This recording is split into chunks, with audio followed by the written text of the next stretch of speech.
A woman collapsed at the restaurant at the Ward Hotel right behind me from altitude sickness before she ever set foot on a trail. If you plan to come to Jackson Hole and hike in Grand Teton, these 5 mistakes can absolutely ruin your trip. And mistake number 5 is the one that put this poor woman in the ER. One of the big first mistakes you can make when coming to Jackson Hole to hike in Grand Teton is simply misjudging the altitude of Jackson Hole. If you fly in from anywhere on the coast and you get off that airplane, you start walking down the ramp on the tarmac and you feel, wow, I don't feel great. Yeah, you're at 6,200 feet or about 1,900 meters. You want to be very mindful of that. If you drive over here from Idaho Falls over the pass and you start hiking around thinking you're tough, please be careful because that altitude will catch up with you. Another thing that you want to consider is the trails here are rugged.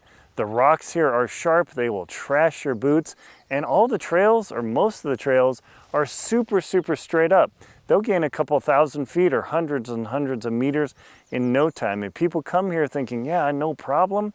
I've heard so many people from Appalachia, central US and all that, like, geez, the trails here are rough. They simply are, and that's something to be mindful of. But also be aware that snow can hold on into July. So if you're hiking way back there and you're just with your little tennis shoes or trail runners, you're gonna have a problem. So just be mindful of that.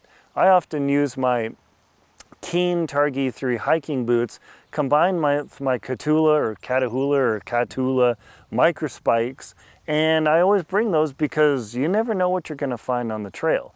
I wrote the Jackson Hole hiking guide that talks about hiking trails all around the region where you can learn about those things, and I rate the trails from easiest to extremely difficult, knowing that people might get in a bit over their head, and I want to have you have the happiest time out here you can. A big mistake that people also make is not drinking enough water.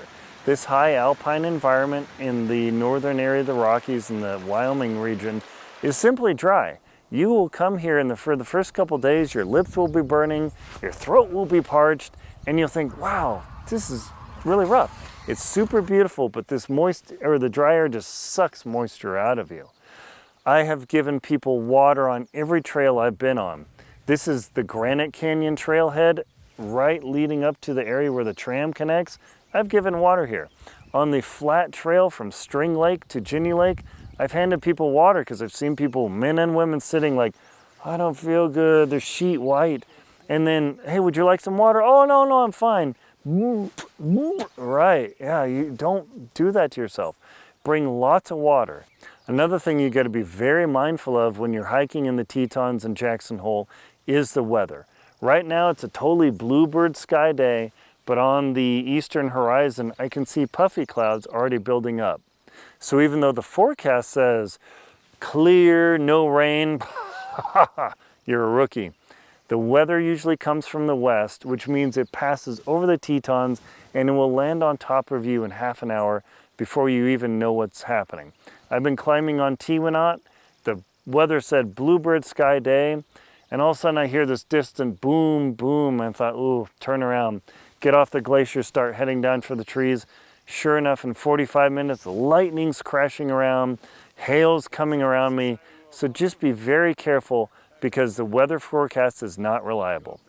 And the biggest mistake people make, following the guidebooks that are written by people who live here, for people who live here, is so many guidebooks say, fly in, get ready, take the tram from Jackson Hole Mountain Resort up to the Teton Crest Trail at 10,000 feet, head for Marion Lake and you'll do great. That is a great way to end up puking because from going from nothing altitude, flying or driving in, and taking up to 10,000 feet or 3,000 plus meters, you're a guaranteed wreck.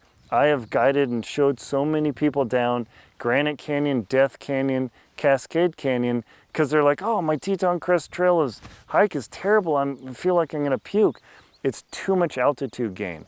In my book, The Jackson Hole Hiking Guide, I tell people, don't do that. Come through here. This is the Granite Canyon trailhead. It's 8 miles to Marion Lake. It'll allow you time to acclimate and feel better and enjoy your trip in the Teton. So please be careful about that.